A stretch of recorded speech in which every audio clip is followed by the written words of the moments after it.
the land where time had got quite muddled up. And in this land, they had lions and tigers and velociraptors and T-Rexes and elephants and all sorts of creatures that had ever lived were all alive in one big go.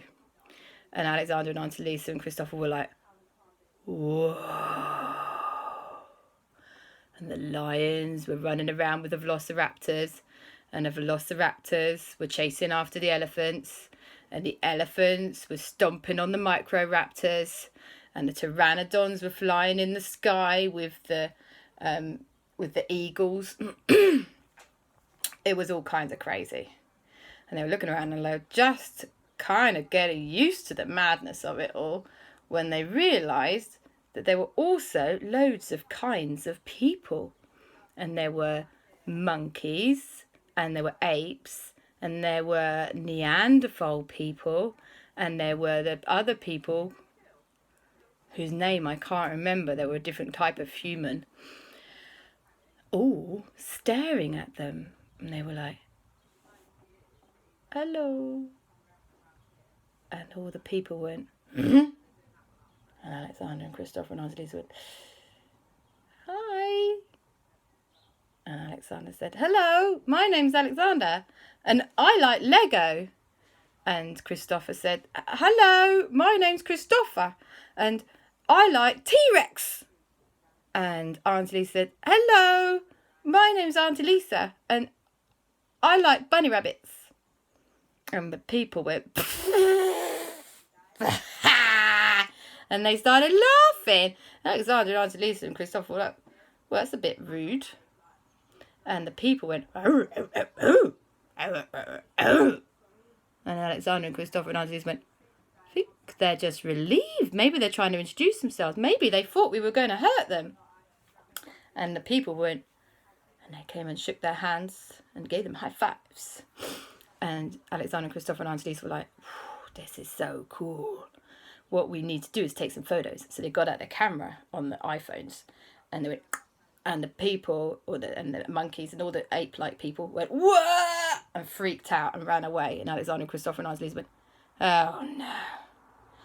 We scared them off with our iPhone magic. What we need to do is lure them back with some sausages.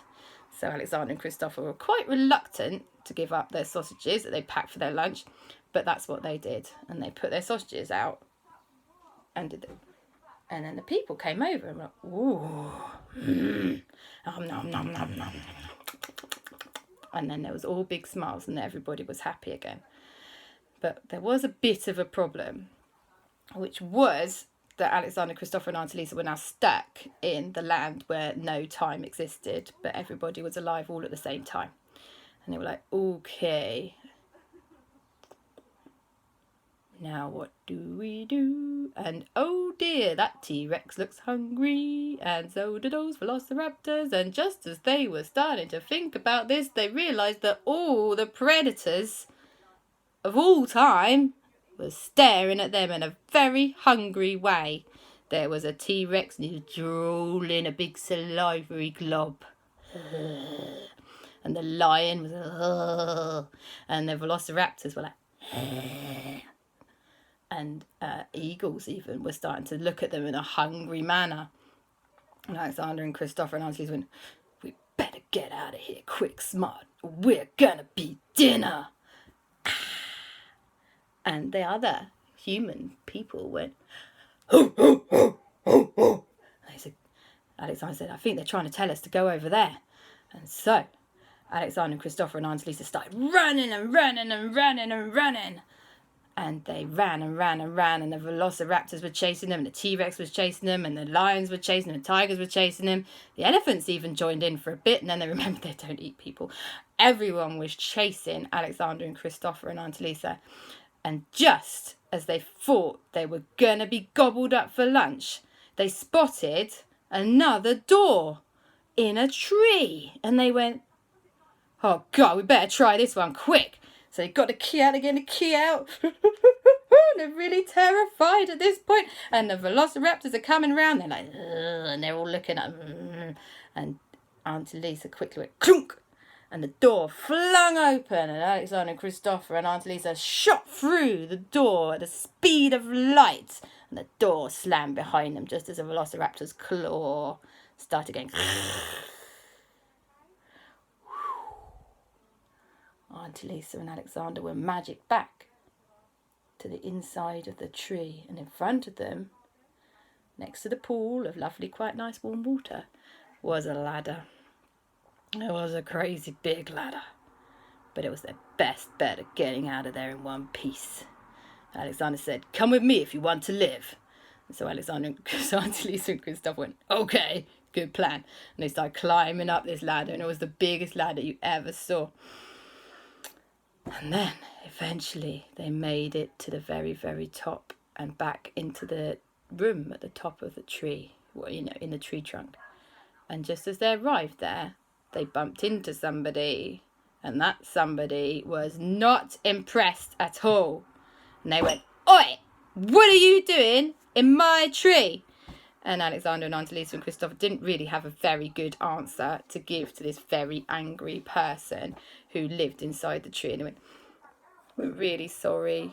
We were being really nosy. And then we fell down a slide and we landed in a pool. And then we went through another hole. And then we ended up in a land where time was just not even a thing. And everything was alive all in one go." And the person went, "Oh, whoa, only a few chosen people are able to make their way to the land where there is no time." And Alexander and Auntie Lisa and Christopher went, "Thanks, that's pretty cool. Okay then." And so he said, "Well, okay, you've got to leave now, and you must never speak of this story again. Promise?" And Alexander and Auntie Lisa and Christopher went, "All right, okay." And he said, "Oi, where's my key?" And Alexander and Christopher and Auntie Lisa went, "It's here, sorry about that." And the man, who looked a little bit wizardy, if I'm honest, had a big long beard and a pointy hat. On the side, though, wasn't a very good pointy hat because he lived in a tree. He said, "Right, thanks for finding my key, actually, because I kind of got myself in a bit of a problem there. I have a spare key that I lent to my friend so they can come round and check on the potions. But he dropped it in the woods last week, and you must have picked it up." And Alexander and Christopher and Nancy said, "Yeah, that's probably what happened." "Thanks, then." And then he said, "Right, you need to do something nice for me since you broke into my house." And Alexander and Auntie Lisa and Christopher said, "Well, okay.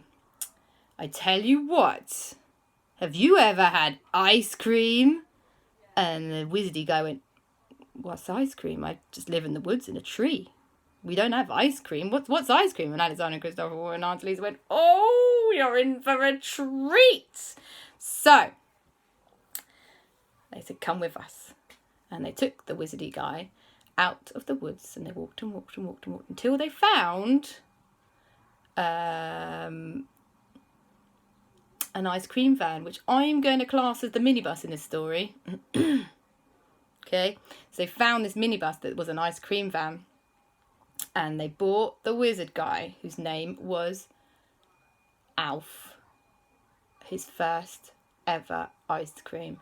And he said, "Whoa, this is the most delicious thing I've ever had in my entire life. Thank you so much. You are welcome to come and visit anytime you want to come and see the dinosaurs and the other animals, but you must always bring me an ice cream." And Alexander and Christopher and Auntie Lisa said, "Okay, that's a deal." And they all ate ice cream together and had the best day ever. The end. Love you.